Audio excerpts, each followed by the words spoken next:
ಎಲ್ರಿಗೂ ನಮಸ್ಕಾರ, welcome back to my channel. ನಾನು ಮಾಲಾ. ಇವತ್ತಿನ ಈ ಒಂದು ರೆಸಿಪಿಯಲ್ಲಿ ಹಿತ್ಕಿದ ಅವರೆಕಾಳು ಸಾಂಬಾರನ್ನ ಮಾಡ್ತಾಯಿದ್ದೀನಿ. ಈ ಒಂದು ಸಾಂಬಾರು ಬಂದು ಅನ್ನಕ್ಕೆ, ಚಪಾತಿಗೆ, ದೋಸೆಗೆ, ಮುದ್ದೆಗೆ, ಪೂರಿಗೆ ಎಲ್ಲದಕ್ಕೂ ಕೂಡ ಒಳ್ಳೆ ಕಾಂಬಿನೇಷನ್ ಅಂತಲೇ ಹೇಳ್ಬೋದು. ಹಾಗೆ ಈ ಚಳಿಗಾಲದಲ್ಲಿ ಈ ರೆಸಿಪಿನ ಖಂಡಿತವಾಗ್ಲೂ ಮಿಸ್ ಮಾಡದೆ ನಾವು ಮಾಡ್ಕೊಂಡು ತಿನ್ನಲೇಬೇಕು. ಸೊ ಹಾಗಿದ್ರೆ ರೆಸಿಪಿ ನೋಡೋಣವಾ. ನಾನು ಈ ಒಂದು ಹಿತ್ಕಿದ ಅವರೆಕಾಳು ಸಾಂಬಾರಿಗೆ ನಾನಿಲ್ಲಿ ಮೊದಲಿಗೆ ಮಸಾಲೆನ ಹುರ್ಕೋತಾ ಇದ್ದೀನಿ. ಸೊ ಒಂದು ಬೆಳ್ಳುಳ್ಳಿ ಗೆಡ್ಡೆಯಷ್ಟು ಬೆಳ್ಳುಳ್ಳಿ ಹಾಕೋತಾ ಇದ್ದೀನಿ. ಹಾಗೆ 1 ಇಂಚಷ್ಟು ಶುಂಠಿ ಮತ್ತು ಚಕ್ಕೆ, ಲವಂಗ, ಹಾಗೆ 1 ಮೀಡಿಯಮ್ ಸೈಜಷ್ಟು ಈರುಳ್ಳಿ ಹಾಕ್ಕೊಂಡಿದ್ದೀನಿ. 2 ಮೀಡಿಯಮ್ ಸೈಜು ಟೊಮೆಟೊ ಹಾಕ್ಕೊಂಡಿದ್ದೀನಿ. ಮತ್ತು ಇಲ್ಲಿ ಒಂದು 5ರಿಂದ 6 ಒಣಮೆಣಸಿನಕಾಯಿ ಹಾಕ್ಕೊತಾ ಇದ್ದೀನಿ. ಸೊ ನೀವು ಖಾರ ಹೆಚ್ಚಿಗೆ ತಿನ್ನೋರು ಹೆಚ್ಚಿಗೆ ಹಾಕೋಬೋದು. ಮತ್ತು 2 ಟೀ ಸ್ಪೂನಷ್ಟು ಧನಿಯಾ ಪುಡಿನ ಹಾಕೋತಾ ಇದ್ದೀನಿ. ಒಂದು ಸ್ವಲ್ಪ ಕೊತ್ತಂಬರಿ ಸೊಪ್ಪನ್ನು ಹಾಕ್ಕೊಂಡು ಇದನ್ನು ಚೆನ್ನಾಗಿ ಹಸಿ ವಾಸನೆ ಹೋಗೋವರೆಗೂ ಹುರ್ಕೊಳ್ಳೋಣ.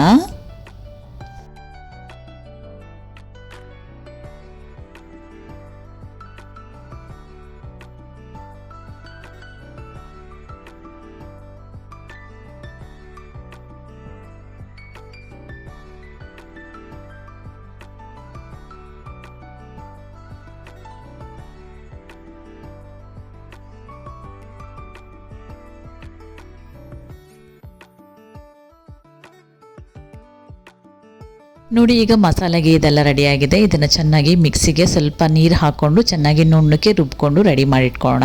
ನಂತರ ಒಂದು ಪಾತ್ರೆನ ಇಟ್ಕೊಂಡು ಅದಕ್ಕೆ ಒಂದು 2ರಿಂದ 3 ಟೀ ಸ್ಪೂನಷ್ಟು ಎಣ್ಣೆನ ಹಾಕಿ ಸ್ವಲ್ಪ ಸಾಸಿವೆ, ಕರಿಬೇವು ಮತ್ತು ಒಣಮೆಣಸಿನ್ಕಾಯಿ ಇಷ್ಟನ್ನು ಹಾಕ್ಕೊಂಡು ಚೆನ್ನಾಗಿ ಮಿಕ್ಸ್ ಮಾಡಿಕೊಂಡು ನಂತರ ನಾವಿಲ್ಲಿ ನಾನು ಮೀಡಿಯಮ್ ಸೈಜ್ ಆಲೂಗಡ್ಡೆ ಕೂಡ ಹಾಕ್ಕೊತಾ ಇದ್ದೀನಿ. ಇದು ನಿಮಗೆ ಆಪ್ಷನಲ್ಲು, ಬೇಕಿದ್ದರೆ ಹಾಕ್ಕೊಳ್ಳಿ, ಇಲ್ಲ ಸ್ಕಿಪ್ ಮಾಡ್ಕೊಳ್ಳಿ.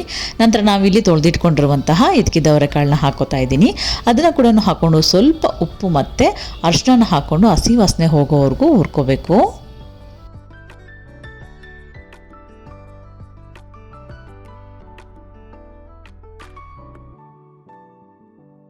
ನೋಡಿ, ಈಗ ಇದು ಚೆನ್ನಾಗಿ ಫ್ರೈ ಆಗಬೇಕು. ಒಂದು ಅರ್ಧ ಟೊಮೆಟೊ ಇದ್ರ ಮೇಲೆ ಕಟ್ ಮಾಡಿ ಹಾಕ್ಕೊಳ್ಳೋಣ. ಇದು ಕೂಡ ಆಪ್ಷನಲ್ಲು, ಬೇಕಿದ್ದರೆ ಹಾಕ್ಕೊಳ್ಳಿ, ಇಲ್ಲ ಸ್ಕಿಪ್ ಮಾಡ್ಕೋಬೋದು. ನಾವು ಇದು ಸ್ವಲ್ಪ ಫ್ರೈ ಆಗೋ ಅಷ್ಟರಲ್ಲಿ ನಾವಿಲ್ಲಿ ಕಾಯಿ ಮಸಾಲೆನ ಹುರ್ಕೊಳ್ಳೋಣ. ನಾನಿಲ್ಲಿ 1 ಕಪ್ಪಷ್ಟು ಕಾಯಿ ತೊಗೊಂಡಿದ್ದೀನಿ. ಹಾಗೆ 1 ಟೀ ಸ್ಪೂನಷ್ಟು ಗಸಗಸೆನ ಹಾಕ್ಕೊಂಡಿದ್ದೀನಿ. ಸ್ವಲ್ಪ ನೀರು ಹಾಕ್ಕೊಂಡಿದ್ದೀನಿ. ಚೆನ್ನಾಗಿ ಕಾಯಿ ಮಸಾಲೆ ರುಬ್ಕೊಂಡ್ಬಂದುಬಿಡೋಣ.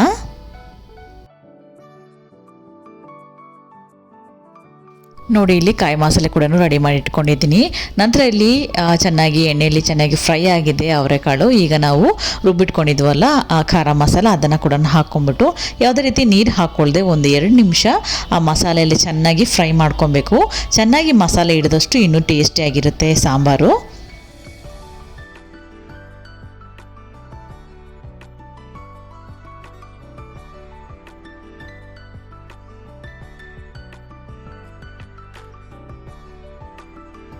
ನೋಡಿ, ಇಲ್ಲಿ ಮಸಾಲೆ ಕೂಡ ಚೆನ್ನಾಗಿ ಫ್ರೈ ಆಗಿದೆ. ಹಾಗೆ ಕ್ಲೀನಾಗಿ ಅದು ಎಣ್ಣೆ ಕೂಡ ಇಲ್ಲಿ ಬಿಟ್ಕೊಂಡಿದೆ. ಈಗ ಕಾಯಿ ಮಸಾಲೆ ರುಬ್ಬಿಟ್ಕೊಂಡಿದ್ವಲ್ಲ ಅದನ್ನು ಕೂಡ ಹಾಕ್ಕೊಂಡು ಚೆನ್ನಾಗಿ ಮಿಕ್ಸ್ ಮಾಡ್ಕೊಳ್ಳೋಣ. ನಾನಿಲ್ಲಿ ಒಂದು 2 ಗ್ಲಾಸಷ್ಟು ನೀರನ್ನ ಮಾತ್ರ ಹಾಕೋತಾ ಇದ್ದೀನಿ. ನಿಮಗೆ ಸಾಂಬಾರು ಎಷ್ಟು ಹದ ಬೇಕೋ ಅಷ್ಟು ನೋಡಿಕೊಂಡು ನೀರು ಬೆರೆಸ್ಕೊಳ್ಳಿ. ನನಗಿದು ಮುದ್ದೆಗೆ ಮತ್ತು ಅನ್ನಕ್ಕೆ ಬೇಕು. ಹಾಗಾಗಿ ನಾನೊಂದು 2 ಗ್ಲಾಸ್ ನೀರನ್ನ ಸೇರಿಸ್ಕೊತಾ ಇದ್ದೀನಿ.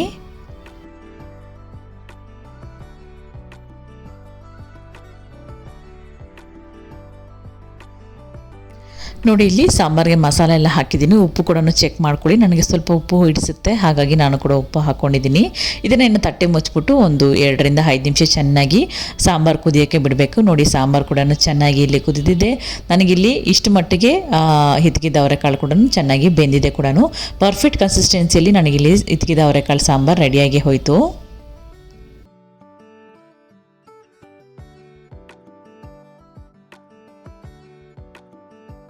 ನೋಡಿದ್ರಲ್ವ ಫ್ರೆಂಡ್ಸ್, ತುಂಬಾ ಸಿಂಪಲ್ ಆ್ಯಂಡ್ ಈಸಿಯಾಗಿ ನನ್ನ ಸ್ಟೈಲಲ್ಲಿ ಹಿತ್ಕಿದ ಅವರೆಕಾಳು ಸಾಂಬಾರನ್ನ ನಾನು ಇವತ್ತು ಮಾಡಿ ತೋರಿಸಿದ್ದೀನಿ. ಖಂಡಿತವಾಗ್ಲೂ ನಿಮಗೆಲ್ಲರಿಗೂ ಇಷ್ಟ ಆಗುತ್ತೆ ಅಂತ ಭಾವಿಸ್ತೀನಿ.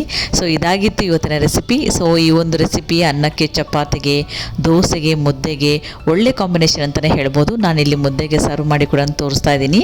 ಇದಾಗಿತ್ತು ಇವತ್ತಿನ ರೆಸಿಪಿ. ಈ ರೆಸಿಪಿ ಇಷ್ಟ ಆಗಿದ್ದಲ್ಲಿ ಹೆಚ್ಚು ಶೇರ್ ಮಾಡಿ, ಲೈಕ್ ಮಾಡಿ, ಕಮೆಂಟ್ ಮಾಡಿ, ಹಾಗೆ ಸಬ್ಸ್ಕ್ರೈಬ್ ಕೂಡ ಮಾಡ್ಕೊಳ್ಳಿ.